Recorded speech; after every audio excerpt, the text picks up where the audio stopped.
Assalamualaikum warahmatullahi wabarakatuh. Saya Syafati Hamani dengan NIM 70120121 dari kelas 4E. Di sini saya akan menjelaskan tentang apa itu pengertian dari komunikasi, pengertian dari komunikasi interpersonal, dan tujuan dan manfaat dari mata kuliah komunikasi interpersonal.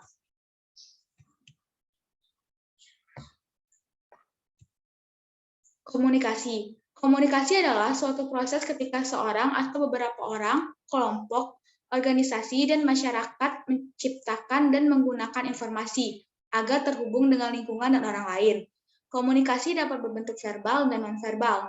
Verbal merupakan komunikasi yang dilakukan dengan bahasa lisan berupa kata-kata, seperti yang kita lakukan dalam keseharian kita.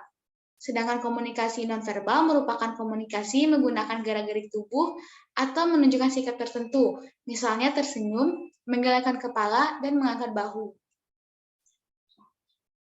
Lalu, komunikasi interpersonal. Komunikasi interpersonal adalah proses pertukaran informasi, ide, pendapat, dan perasaan yang terjadi antara dua orang atau lebih. Contoh komunikasi interpersonal seperti percakapan antara kedua teman, percakapan keluarga, dan percakapan antar 3 orang. Komunikasi interpersonal bisa terjadi di mana saja ketika menonton film, belajar, dan bekerja. Komunikasi interpersonal bisa disebut komunikasi antar pribadi. Efektivitas antar pribadi ditentukan oleh seberapa jelas pesan yang disampaikan. Lalu, tujuan kita mempelajari mata kuliah komunikasi interpersonal yang pertama adalah untuk belajar. Komunikasi interpersonal memungkinkan orang yang terlibat di dalam mempelajari diri sendiri dan orang lain.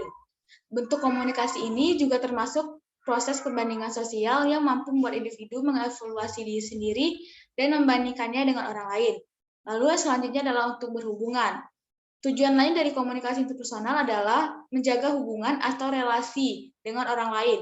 Misalnya dengan berkomunikasi kita ingin dicintai dan disukai oleh orang-orang di sekitar kita. Lalu yang selanjutnya adalah untuk meyakinkan. Hampir setiap komunikasi yang dilakukan manusia mengandung makna persuasif atau bertujuan untuk meyakinkan orang lain. Contohnya meminta bantuan seseorang, berkomunikasi untuk memelihara relasi yang baik, serta mempresentasikan diri sendiri untuk membangun gambar sesuai yang diinginkan. Lalu selanjutnya adalah untuk bermain. Komunikasi interpersonal juga bertujuan untuk menghibur diri sendiri dan bermain bersama orang lain. Misalnya membuat lelucon, menonton film komedi, mendengarkan musik, dan lain sebagainya. Walaupun begitu, tujuan tersebut juga punya tujuan akhir, yakni menarik perhatian orang supaya yang diinginkan dapat tercapai. Lalu, untuk menolong. Untuk menolong, komunikasi interpersonal bertujuan untuk membantu orang lain. Contohnya memberi kritik atau saran, mengungkapkan rasa empati, bekerja dalam suatu kelompok untuk membantu penyelesaian masalah, atau memberi dukungan kepada orang lain. Manfaat pelajari mata kuliah komunikasi interpersonal yang pertama adalah memberi dan mengumpulkan informasi, mempengaruhi dan perilaku orang lain, membentuk kontak dan pertahankan hubungan, mengekspresikan kebutuhan pribadi dan memahami kebutuhan orang lain, memberi dan menerima dukungan emosional, 6. Mengantisipasi dan memprediksi perilaku, membuat keputusan dan menyelesaikan masalah. Baiklah, sekian. Terima kasih. Wassalamualaikum warahmatullahi wabarakatuh.